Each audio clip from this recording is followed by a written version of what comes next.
So I'll be recording today. We're going to be working with our pre-calc, as I said, of parametric. I have a parametric function loaded in my y equals. You might say that's a really weird y equals. It is, because I'm no longer in function grapher. So what I make not only isn't going to be a function, it's going to be going all over the place. It's going to look like a screensaver. I'm in control of also how fast it moves. And I'm in control of where it starts, which you're normally not used to. You just enter y equals 2x plus 1, and it starts where it wants and graphs the line at its speed. This one, it's kind of like the Jimmy Neutron symbol.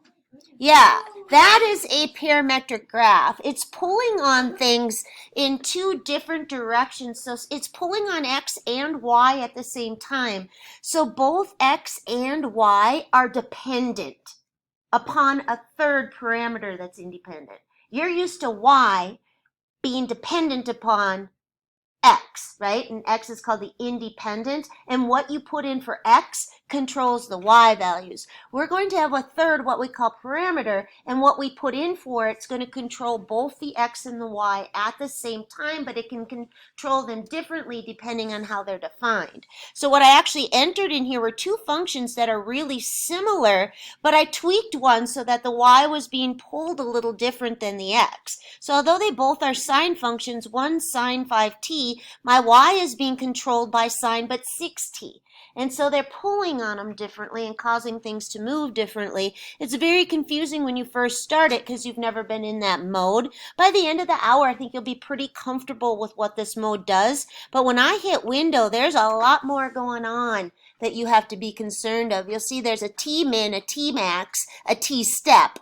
We have to talk about what those are. Then you're used to X-min, X-max, right? You're used to all that stuff. You're going to have to set all those parameters yourself. So when we start the notes, I have to go way back. It's going to be kind of boring for how simplistic it is at the beginning because I just have to explain what this third parameter is. So in your notes, parametric equations allow you to add two things to your curve or to your graph. You can add a speed to it, so you can make it travel faster or lower. On our calculator, that's the t-step that you saw. When I change that number, it changes the speed. All right? You'll see goofy things happen when you mess up your t-step. Like if it's supposed to be, we're going to do an ellipse later, and if it's supposed to be going like this, and you set a t-step of 1, it's going to go like that because you're telling your calculator what your step is. And if you take too big a steps, the graphs get really weird.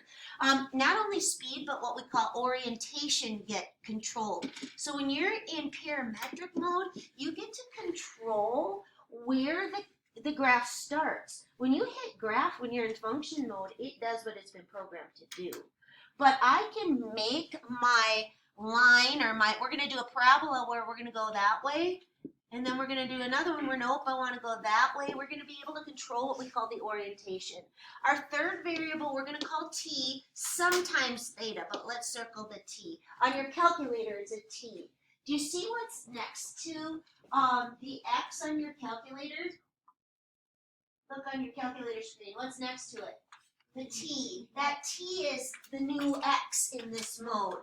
X to that is theta. That's the new x in our polar unit. So we're going to be in kind of some sublevels on your calculator. When you now press that x, t, theta, n button, t, theta, n are all calc 2. T is for parametric. The theta is going to be when we're in polar, and the n is going to be when we're in series and sequences. So we're going to add 3 layers to the depths of your calculator. So the functions no longer look like y is some function of x. We're going to be able to turn some of them into that. It's going to be called eliminating the parameter. We'll do that today.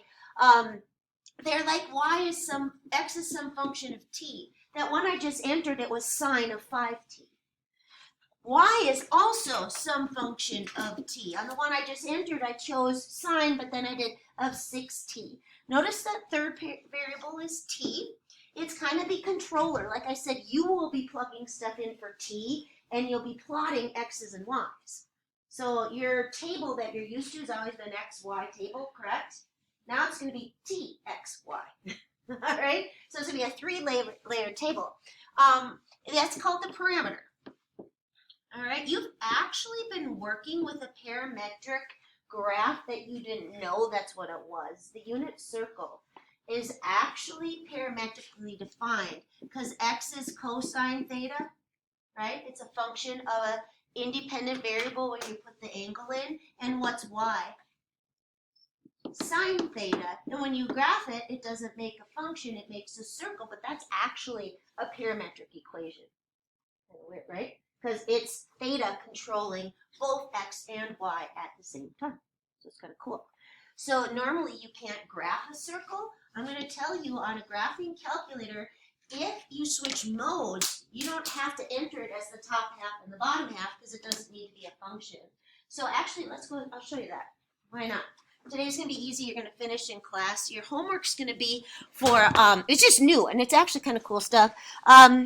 Your homework's going to be to finish those FRQs because I think you'll turn in today's worksheet. Let's go to our calculator and mess with parametric for the first time ever. So first of all, we're going to be going to a different mode. So go ahead and hit your mode. We're going to be heading to the right, which you've never messed with your mode before. In about 3 weeks, we'll be heading one more to the right, and second semester, even one more to the right. So we're going to be kind of in the second layer on your calculator here. Go ahead and hit enter. Once you do that, when you hit your y equals, you'll notice it's now 2. It's not y equals and y2 and y3. It's x1, y1, x2, y2. All right, so if what I told you is true, if I do cosine, the minute you hit this button, it's not going to say x anymore because you're in a different mode. Okay? When I go down here and I hit sine of theta, x, t, whatever, I'm not going to hit graph yet because this one has a very detailed window that we have to set. All right, so I'm going to go set that. I have mine, I'm going to go from 0 to 2 pi, so I can make that full unit circle. So 0 to, oopsie, I hit something wrong. Delete. I'll re-enter that cosine t while you guys set your window. So I'm going to go on my window. I'm going to go 0 to 2 pi. And then my t-step. Right now, I'm going to set it at 0.5. I want to show you what that t-step does. That actually controls how your calculator plots the points. And the bigger it gets, the farther apart it plots. So I can actually graph a rhombus on my graphing calculator in parametric mode if I set my step to head from one of the circle to the other, to the 4 corners of the circle. So I remember being in a class once and it was about geometry. It was years ago. It was like for extra credits for, not like extra credit, but extra credits towards my pay, and it was a geometry. And they were like, well, how could you construct a rhombus without using, I'm like, go to parametric mode. But I was with like middle school teachers. They didn't know what I was talking about. But it's true. Anyway, so right here for my x min, think about it. It's cosine. What's the lowest cosine can ever be? You're going to have to think that stuff out now. You're not just going to hit graph. What's the lowest cosine can ever be? You should know that. Its range goes from where to where? Cosine and sine. Answer me. -1 to 1. So we're going to set both of those. -1 to 1. If we went -10 to 10 or with the default, our circle is going to be like this in the center. Like it's going to be super tiny in there. So we're going to go from -1 to 1 by 1s. -1 to 1 by 1s. Now when I hit graph, you know, it might look a little, look at how wonky it looks. Do you see why? It was my t-step. It's taking too big of steps. So if we go back to the, plus it doesn't look like a circle. The reason it doesn't is because your calculator screen, if you look at it, it's longer than it is tall, correct? Have you ever been taught how to fix that in any of your classes? No? Okay, let's take care of that right now too, because in Polar, you're really going to want it to look nice because they're going to be making flowers and petals and all kinds of cool stuff on your calculator, and you want it to look good. You're going to be putting like a flower in a circle, and you want it to look like a circle. It's under zoom and it's under square. That's as easy as that. All right, now it still doesn't look like a circle. I actually just made a perfect, I think this is a nonagon. I'm not really sure. You'd have to count how many sides, but or a regular nonagon, I guess they call it in geometry. But with my window, what a good t-step is, we're going to kind of work between 0.1, which is taking a tenth of a step, or 0.01. If we do 0.01, sometimes we're going to be waiting too long for it to graph, but I just wanted you to see what that t-step controls. It went fast, didn't it? But I got a perfect circle. It's a beautiful circle. When I hit window again, I kind of like 0.01 unless they're super intricate. Then you're going to be going, well, you're waiting for your calculator to graph it. But 0.1 and 0.01 are going to be sort of your besties in the, see, this is a nice speed right here because the calculator's not working too hard. Does that make sense? Yeah. This also has other options in here when you hit second calc. You can do derivatives. Yeah, and we will, but we can't do the calculus yet until we do the pre-calc of it. So that's just a very brief intro. But if you want to see that one that I just did before, it was sine of 5t, I think it was, and sine of 6t. That's going to actually pop up in our notes in another day when we're talking about something else. But that one just makes that cool. I think it is the Jimmy Neutron symbol. There it goes. It just whips around. It's already zoom squared. It's already set from -1 to 1. So just kind of sweet. When you trace, you'll be tracing along here, but you'll notice it gives you what t is. And it tells you how the calculator traced it out. Do you see that? Like, do you see me following it? T is controlling both the x and the y, and I'm getting bored. I don't want to follow that whole path. But that's a parametric equation. That's the second layer on your graphing calculator. So next step, back in the notes. So we're going to go back up here, and we're going to talk about graphing by hand today. You can certainly check anything you want in your calculator, but we're going to graph by hand, eliminate the parameter, that kind of stuff. Nothing calculus today. So I told you that they're different from regular functions because they control location and direction, which is actually what some books or texts will call orientation. And they do it over time, so you also get to control that speed. I just did it. When I had my timer, my step be 0.5, it went kind of rigid, right? But then I widened that. So consider this function. This is function mode. You know what it's going to graph. What is it? This is where you're going to get bored a little bit because I'm going to creep up on the parametric graphing. So you're going to be like, oh, duh, that's a what? Parabola. But here's its graph. Give me a point on it. Well, my x is 0 will make y a 1. My x1 will make y 2. I think I'll let x be -1 and then I get a 1. How about x is 2? I'll be up at 5. How about if x is -3, I'll be up at 10. The point of that, what I just did is you can plot the dots in any order you feel like it, correct? And you can connect them however you want. Most of us are trained to read left to right because we go like that, but it's totally fine if Ava does this, she'll have the same graph, correct? So when you're in graphing functions, it doesn't really matter the order of which you plot the points or the order of which you connect the points. Your graphing calculator does it a specific way, but only because it had to be programmed. So I think it does, I want to say it does this and then this. Or it might go left to right. I don't remember. But what we have here is there's no time attached to it. There's no speed attached to it. There's no path. Like, you have no clue where I started graphing that. Right? And that's going to be called like our initial point. You have no idea whether I started in the top right, but I could have graphed it. I could have done this and then gone over here. You have no clue. They could have been done in any order. So what I'm going to do is take that exact same graph and do what's called parameterizing it. I'm going to make, you don't need to know how to parameterize. You're going to need to know how to eliminate a parameter. So this right here, if I say, hey guys, do you know what this makes? You would have said no, right?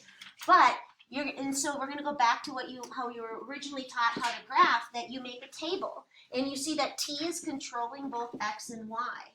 And you get to pick stuff for t. On your worksheet, I'm going to tell you that if the domain of your parametric function is all reals, like on this one, nothing's being broken here, right? I would go -2 to 2 or -1 to 2. If this was a square root of t, then what can't you pick for t? Negatives, not only that, like in elementary school, if you had to take half of things, did you decide to use evens? Right? So if you have to root stuff, it would be wise for your t's to maybe be 0, 4, 9, See what I mean? So some stuff requires more thought. We're going to have to look at the domain and go, oh, wait, t can't be 0, but it could be a half and negative a half, or it could be 1 and negative 1. Just, you need to get enough points so you can have control of what it looks like. This one I was told. So I'm going to go negative 1, 0, 1, 2. I'm told what my t must be. When I plug it in for x, I get negative 1, 0, 1, 2. It's exactly the same as if that just went x, y. And I did it. And then I do t squared plus 1, so that'd be 2, 1, 2, 5. I cross that out. The t doesn't get graphed. It shows up on your graphing calculator at the bottom so you can watch t, especially when it becomes time. Like we're actually going to be taking a baseball problem. We're going to be in control. When you hit the ball, there's several things in control of how far and how high it goes. Velocity, right? What else would be in control of somebody who plays baseball? Anyone in this class? No? What else do you think would be in control of like how high the ball gets, how far it gets? Wind. Yep. Well, let's say there's no wind resistance. It's not windy. How about how tall you are? How about the angle at which you set the bat, right? But now that we're in parametric mode, we're going to be able to graph the path of the ball and the fence, and we're going to determine whether it clears the fence or not. It's going to be kind of cool because you're going to be able to control that angle, and you're going to. It's very kind of cool. Right now, though, it's a boring parabola, but it's at negative 1, 2. I'm going to put a bigger dot there because that's where this would start if you entered it on a graphing calculator. It's at 0, 1. It's at 1, 2, and it's at 2, 5. We graph it like always. The only difference is we generally make the starting point a little bigger and you put arrows along its path. So parametric equations, if you have one on a test, and you only have one because this is a pre-calc of it, so I'll only have you graph one of them, but they do need arrows because they have direction. I'll change the direction mathematically in a little bit. So it says we have an initial point and a terminal point. Changing t, you could probably predict. What do you think is just going to happen if I just change my t values? What's it going to do with my graph? I'm going to predict. What's it going to do? Like I know it's a parabola. What do you think changing the t values is going to do if instead I go over here and say I'm going to have my parameter go 1, 2, 3, 0, 1, 2, 3. Where am I going to be? On another part of the parabola, correct? It makes sense. If I wanted to start over here, then I'd probably have this be a negative t, and then that'll make it start at the other end, all right? But you don't really need to be concerned about that, but it is sort of interesting. So again, we just go real quick and do boring math because this is not particularly exciting. It's like that. Oops. What did I do wrong? You guys paying attention to me? Yeah. Yeah, I did. I was doing my y's. So my x's are the t's. My y's would be 1, 2, 5, and 10. I would plot 0, 1, and then 1, 2, and then 2, 5, and then 3, 10, and I'm just on another part of the parabola. What would be wrong with mine? Yeah, you have to show that it's going in this direction. All right, so the moral of the story is parameterized equations have a parameter. Now watch what's going to happen here. It's still the same function, but take a look at what's going to happen when I know I'm writing fast. I really just want to get this easy stuff done with, if you're okay with that. It's new, so I have to cover it. Normally kids come in having done, not normally, actually it's been about 4 years, but years ago they used to come in having this, knowing this out of pre-calculus. All right, so I normally don't have to teach this, but I don't mind it. Anyway, let's go take a look. What's going to happen here is this will start at 1 to the right, then 0, right? Then 1 to the left, then 2 to the left. You see how now I'm going to be starting on the other side, so I now just controlled my orientation, right? Just by switching that negative, now I'm like, no, I'm not going to start this way and go that way. I'm going to be at, boom, let's go plug them in, at 1, 2, 0, 1, negative 1, 2, negative 2, 5. Still the same points that I graphed on the original one I graphed. The only difference is on the other one I started over here and went this way. On this one, I'm starting over here is my initial point, -1, 2, and -2, 5, and I'm going that way. So my arrows, I missed the dot. Whenever you miss your dot, make it big. I always say. There you go. So kind of not particularly interesting yet, but this is everything I just told you. Okay? Are we good with that? Now, I just screenshot it. There's a couple things that if I did this off the internet, I would call this x of t, y of t, if I had typed this up for people to steal off the internet. But other than that, I agree with it all. So if you need to read it if you're like, I got this. So when it says, like, your homework's going to have you sketch, I think, 8 parametric curves. If I don't tell you what to use for t, what did I say to do? If the domain is all reals, I just go -2 to 2. You'll get a good idea of what it is and how it's moving. Does that make sense? If there is a domain to watch out for, then watch out for that. And I just mentioned if there was a root t up there. All right. So right here, they're telling me to go -2, -1, 0, 1, 2, 3. Right now, you have no clue what this graph is going to look like. We'll confirm it on our graphing calculators in just a little bit. Okay, so I'm going to go do the x's first because I get in a rhythm. I'm going to square and subtract 4. Square and subtract 4, square and subtract 4, square and subtract 4, square and subtract 4. T just controlled my x choice. It's no longer independent. You don't get to pick x's. So there's just a third layer added. Are we good with that? Next step, t is also controlling my y's. I need to take my t's and cut them in half. -1. -1/2, 0, 1/2, 1, 3/2. Okay, so when you're doing your homework today, you're going to look at this and you're going to say, do I have any issues with the domain? No. Did they tell me what to use? Yep, so I'm going to use it. Did they tell me what to use? Nope, I'm going to go -2 to 2. All right, so now I'm going to graph these in the order they flow as I go from -2 to 3. I'm going to go 0, -1. I'm going to make that dot a little bigger. Why? I'm telling my reader of the graph that this is where it started moving. Because you lose that. Like on my graphing calculator, I don't know where it started until I hit trace. Then it hopped up on its start. So then I'm going to go -3, -1/2, -4, 0, -3, +1/2, and I'll make it look a little nicer. 0, 1, and what's the other one? 5, 1.5. You're going to go like this. And what else are you going to do? You're going to arrow for the direction in which you plot it. It looks like it's part of a tipped sideways parabola. How'd that go? Do we get the hang of it? Go to your graphing calculator now. I'm not going to go to mine. Make sure, if you haven't graphed something yet, go to parametric mode.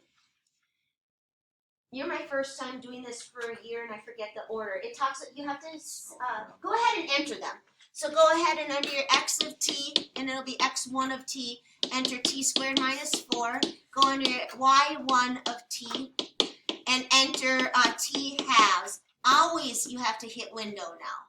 It's previously set to do a trig graph, which you have to go. Does it have you set the t's first? I think it does, right?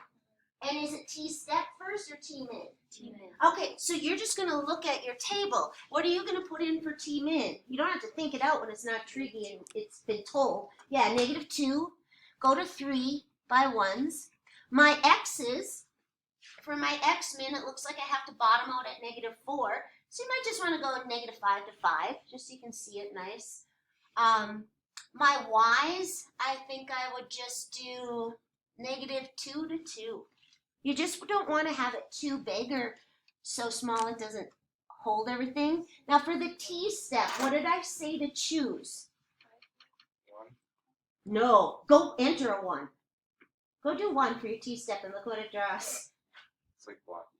Yeah, I don't even know, but it's going to be a mess. Go, can you enter a 1? It is blocky. Yeah, so it's not smooth. So the best is 0.1 or 0.01. If that's a very complicated function, I go here. This isn't complicated. Do you remember what I said happens if you do the 0.1 on a really complicated function? Yeah, you kind of just gotta, it goes so funky. All right, so try the 0.01. Actually, it's the reverse.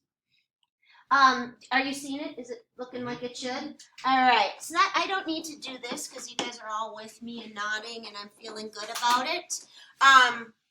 Next up, this talks about how you use your calculator. I just did that ahead of time. So I kind of started off with what your mode on your calculator does. So task 1 is done. Task 2 is going to be called eliminating the parameter. This you do need to know how to do. So basically what this prompt means is that you're going to be given x as some function of t. On that last one is t squared minus 4. And it's right here. And you're going to be given y as some other function of t. In this case, it's t over 2. You are going to use substitution. So again, this isn't calculus. You're going to go, oh, that's easy. You're going to use substitution to get y as a function of x. And that's called eliminating the parameter, so that you could actually go back and graph it in function mode. But guess what you lose when you do that? You lose control of speed and orientation, and if it doesn't make a function, it can't graph it. Like lines would be fine, right? But if you eliminated the parameter on a circle, it's not going to graph it in function mode. Do you agree with me? Because it's not a function, it fails that vertical line test. Choose wisely to make your life easier. I'll show you what I mean by that. Okay? So, I need to take one of these, because I have 3 variables, and I want to get rid of t. So what I really need to do is solve for t in terms of y or t in terms of x. Which equation would be easier to solve for t in? Left one or right, or x or y? Y, that's how you're going to make your choice. Make your life easier. So we're going to say, well, if y is equal to t over 2, then ty can replace t in the other equation. So I'm going to go back up to this one, and I'm going to say that x is equal to 2y quantity squared minus 4. That's not done yet, though, because that's not written in function form. So you're going to go like this. Well, then x is equal to 4y squared minus 4. X plus 4 is equal to 4y squared. Nothing earth-shattering, no calculus today. Just weird stuff that you were never taught before. You're going to go like that, right? It's kind of, I'm kind of glad I teach calculus because this is kind of, the pre-calculus of this is kind of boring me. Alright, there you go. I just eliminated the parameter. Here's the problem though, when you go try to graph that on your graphing calculator, plus I forgot the plus or minus as well, correct? So when your calculator graphs that guy, you can get it, and I'm gonna save you some time here. You can, in parametric mode, we just did it. We had control. It was on here. Do you see what we have to do if we want to get it graphed in function mode? We have to graph it as the top half and then what? The bottom half. Yeah. So you lose a lot when you're in that function mode. So the next thing we're going to do is go on our next page, and let's just pick letter C and go ahead and eliminate the parameter on it. And I don't think we need to go graph it. I think you'll be, I'm kind of skimming notes, but, oh. It's because you were shucking and jiving too much at the beginning of the hour. You need this, you're doing this up here. I forgot I'm recording. Felicia was having her own dance off at the front of my room at the beginning of the hour. And now she's sleeping. And now she's saying, she hates me. Were you not up here like this at the beginning of the hour? I don't think I was doing that. What was she No, doing? she's actually doing it. I thought so. Yeah. Okay, that was accurate. And now she's like, oh. All right. Which one's easier to solve for? Oh, yeah. Who wants to do arc sine or sine inverse to get your y? Correct? That would be icky. So if x is equal to t over 2, t can be replaced with twice x. Y equals sine of 2x plus 1 minus 1. Well, Will their graphs look the same? Yes. Okay? One would be in parametric, one would be in regular function mode. Now I'm going to slow down a little bit. This says to sketch this by hand. Anyone want to guess what it's going to make? I think maybe you might have enough intuition just with 20 minutes of, it's going to make a circle. Oh, with a radius of 3. With a radius of 3. It will. So let's go make our 3.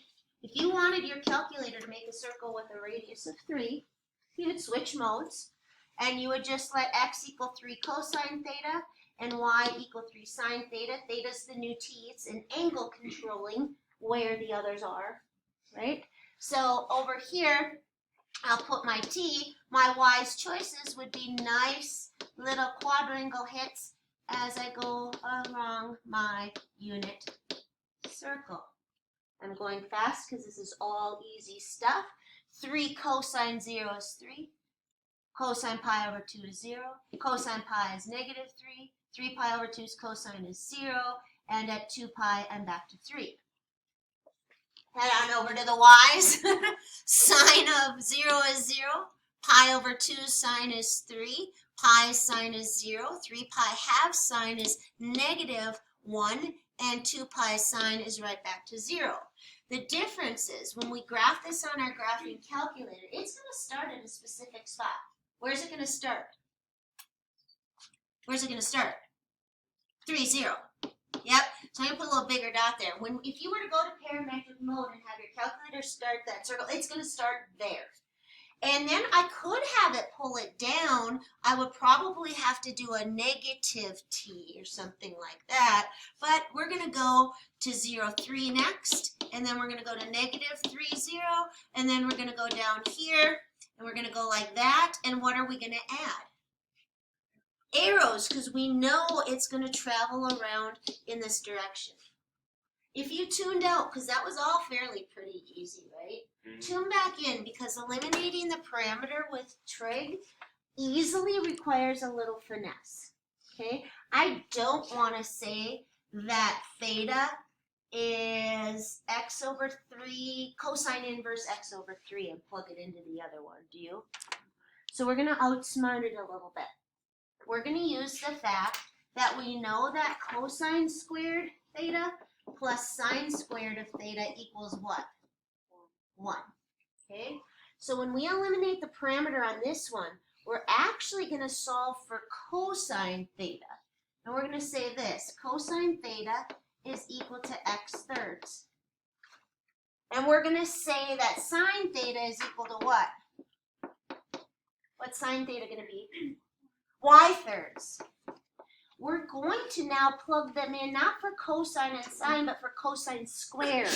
So that when I do this, I'd have x over 3 squared plus y over 3 squared equals 1. How are we doing? Good. So you might want to write yourself a note. When it's triggy, use a trig identity.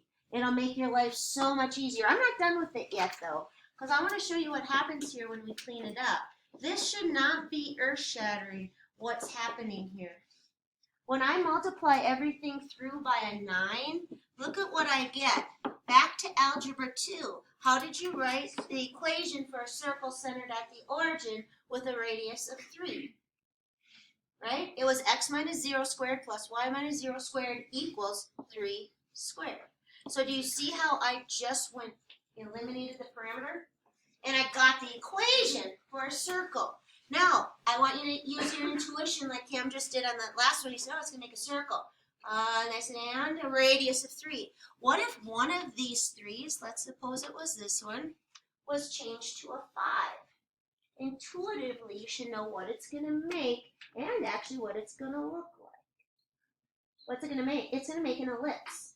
And I don't know how much you learn about ellipses because I don't teach those courses, but did they talk about a major axis and a minor axis? Or did they talk about horizontal ellipses and vertical ellipses, or have you never learned ellipses? Yeah. Okay. Well, the major axis is the one that's longer. So x-axis is going to be longer. It's going to go out to 5. Like if you graphed that, it would go 5 this way, 5 this way, 3 up, 3 down, and it would look like that and be centered at the origin. And it'd start over here, and it would go this way. So now you know how to graph an ellipse on your graphing calculator, right? Next up, in general. So now let's write a little proof. In general, let's say, like I just had this be 3, and I had the other one be a 3, and it made a circle centered at the origin with a radius of 3. So that's always going to be it. Like if I told Ava, I want you to graph a circle centered at the origin with a radius of 5, she would just go to parametric mode and go 5 cosine t, 5 sin t, right? So here's a proof of that really quickly. Watch us eliminate the parameter. I'm going to say x over a is cosine t, right there. I'm going to say y over a is sine t. Then what trig identity am I going to use? Cosine squared, so x squared over a squared plus sine squared, y squared over a squared equals what? Equals what? 1. I'm going to multiply by a squared, and I have just proved that that will work for all values of a. How's that sound? We good? Now we're going to shift it a little more, pardon the pun, but I didn't even mean to do a pun. I'm on the last one, I think. Is this your next thing? Yes. So it says likewise. I want you to anticipate what's going to happen with this guy. It's going to make a circle because it's being pulled by 5 and 5, or 8 and 8, and 9 and 9. But I'm adding to it, just like you used to have in Algebra 2 when you started graphing circles. What do you think the h and the k are going to do to it? Shift it. It's going to shift it off the origin. Watch, I'm going to do the exact same type of proof here. I'm going to say, this will get in a circle with a radius of a, whatever that might be. What will its center be? HK. Yeah, watch the proof of it. In Algebra 2, they say you do y minus h squared plus x minus k squared is equal to r squared to get a circle centered at HK with radius r. But you can't graph it on your calculator. But here's the proof of it. I'm going to solve this for cosine. X minus h over a is equal to cosine. True? Y minus k over a is equal to sine. Correct? What trig identity am I going to use? Yep, cosine squared. So I'm going to go x minus h squared over a squared. There's cosine squared. Plus sine squared, so y minus k squared over a squared is equal to what? 1. And then what will I do? Multiply by a squared, and I've just proved it. Okay? Are we good with that? Last step, because I do want you to finish that worksheet in class. You might say, how? It goes fast. All right, so this guy, we're just going to make a prediction, and then you're going to go graph it on your calculator. I want you to write down what you predict this is going to look like. There's nobody else in this building who knows what that's going to graph. Not even any of the math teachers. If you said, hey, what will this graph?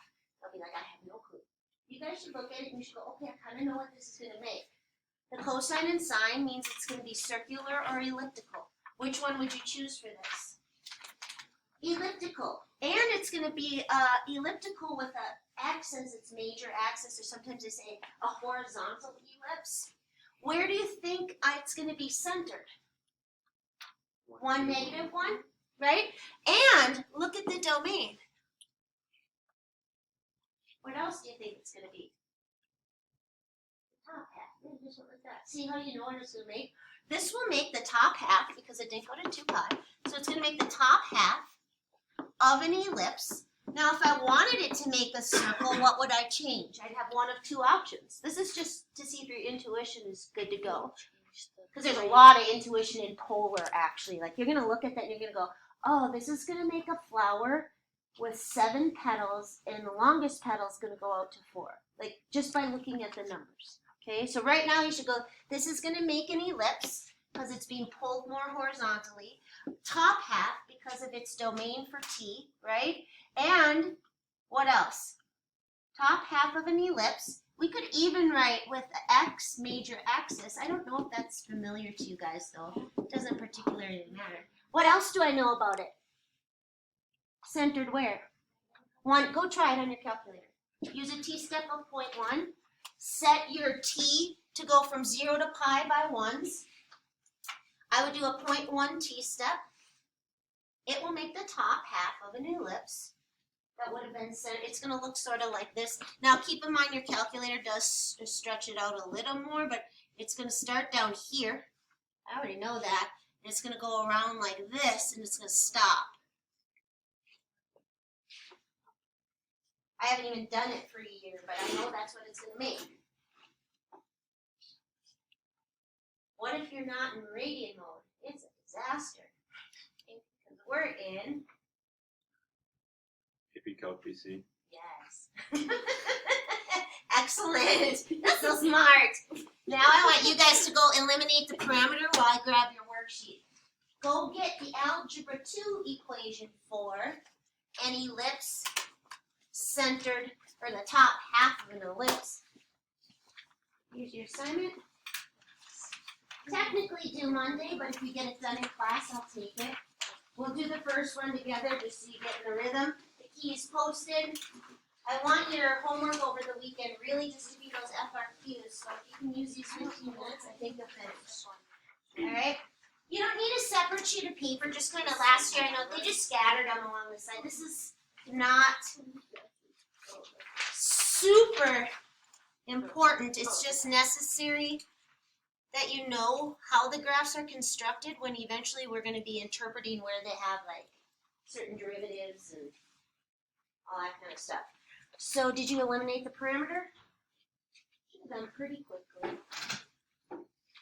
We'll do that. If you're not done with it, we'll check it on Monday as just kind of a remember how to do it. Let's go to the worksheet and we're going to do number 1. Number 1, let's see how fast it takes us to see if 13 minutes will be good enough. We're going to make a 3-charted table with a t and an x and a y. It does not tell me what to use like number 2 does, but I do know that both of them are linear and the domain for that is all reals. So I'm going to just decide to be nice to myself like I used to do when I was in pre-algebra. I certainly didn't plug in 97 or negative 14. Choose these nice guys if we can. Then we're going to go on here, plug them in. X is twice it minus 1, twice it minus 1, twice it minus 1, twice it minus 1, and twice it minus 1. Did I make any arithmetic mistakes? I don't think I did. Isn't it twice it plus 1? Oh, crap.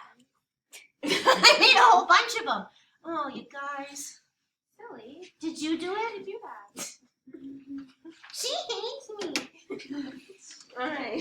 So twice it plus 1, twice it plus 1, twice it plus 1, twice it plus 1, twice it plus 1. For the y's, I just need to do it minus 1, minus 1, minus 1, minus 1, minus 1. I go here. I plot -3, -3 first. Correct? And I make it a little bigger. I do -1, -2. I do 1, -1. I do 3, 0. I do 5, 1. I stop. I connect. I put on some arrows. I'm in a rhythm.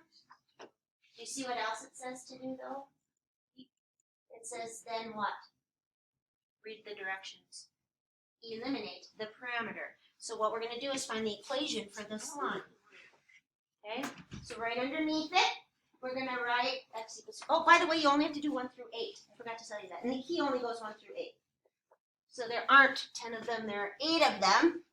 So we've got x equals 2t plus 1 underneath here. And we've got y equals t minus 1.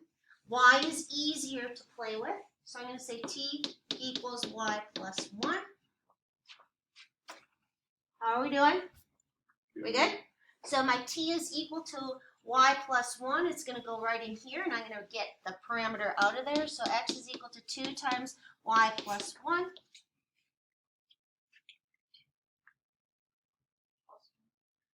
Plus 1. And then you'll solve it for y. And it'll give you the equation for that line. In regular math, not goofy weird math.